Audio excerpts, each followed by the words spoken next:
Assalamualaikum warahmatullahi wabarakatuh. Perkenalkan, nama saya Cynthia Melia Fitri. Saya di sini akan membahas tentang materialitas dan resiko audit. Yang pertama yaitu definisi materialitas.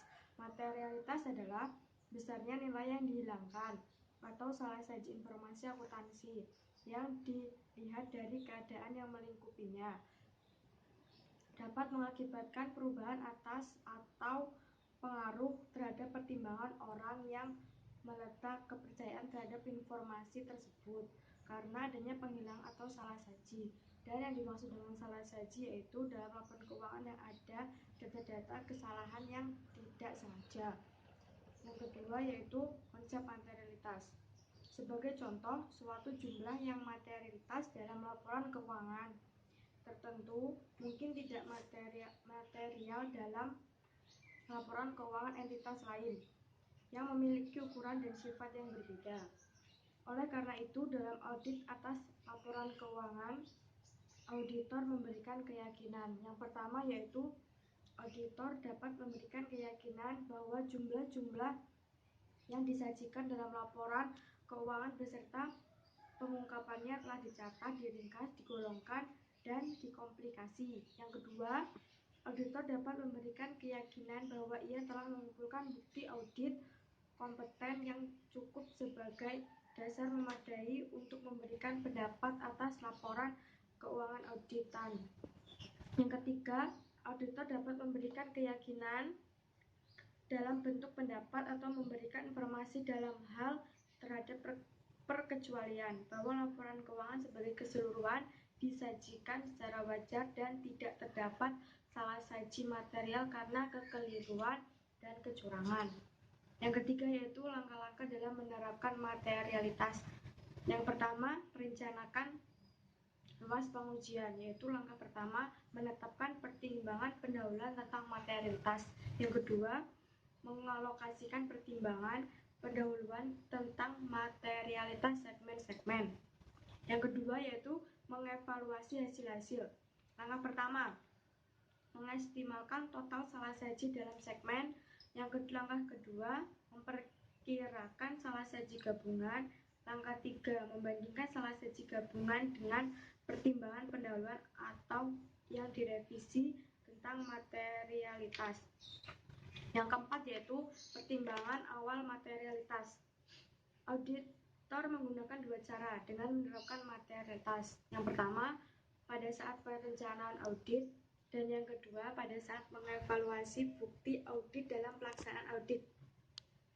Faktor yang mempertimbangkan dalam melakukan pertimbangan awal tentang materialitas pada saat tingkat dijelaskan laporan keuangan. Yang pertama, materialitas pada tingkat laporan keuangan.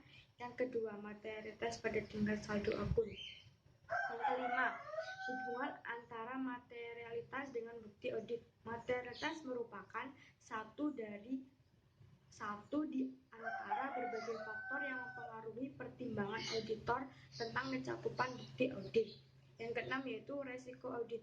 Menurut SA, seksi 312 resiko audit dan materialitas dalam pelaksanaan audit. Resiko audit adalah resiko yang terjadi dalam hal audit tanpa disadari tidak memodifikasi pendapatnya sebagai mestinya atas laporan keuangan yang mengandung salah saji material. Tujuannya adalah untuk membatasi resiko audit pada tingkat saldo akun sedemikian rupa sehingga pada akhir proses audit, resiko audit dalam menyatakan pendapat atas laporan keuangan sebagai keseluruhan akan berada pada tingkat yang rendah. Yang G adalah jenis-jenis resiko audit. Yang pertama, resiko deteksi yang direncanakan. Yang kedua, resiko intern. Yang ketiga, resiko pengendalian. Yang keempat, resiko audit yang dapat diterima. H. Resiko audit pada tingkat laporan keuangan dan tingkat saldo akun. Yang pertama yaitu resiko audit keseluruhan. Pada tahap ini, perencanaan auditor pertama kali harus menentukan resiko audit keseluruhan direncanakan. Yang kedua yaitu resiko audit individual, karena audit mencangkup pemeriksaan terhadap akun-akun secara individual. yakni unsur-unsur resiko audit. Yang pertama, resiko bawaan adalah kerentanan suatu saldo akun atau golongan transaksi terhadap suatu salah saji material. Yang kedua, resiko pengendalian adalah resiko yang terjadi salah saji material dalam suatu asersi yang tidak dapat dicegah dan dideteksi secara tepat waktu oleh pengendalian internal entitas. Yang ketiga, resiko deteksi adalah resiko yang disebabkan oleh kegagalan auditor dalam mendeteksi salah saji material.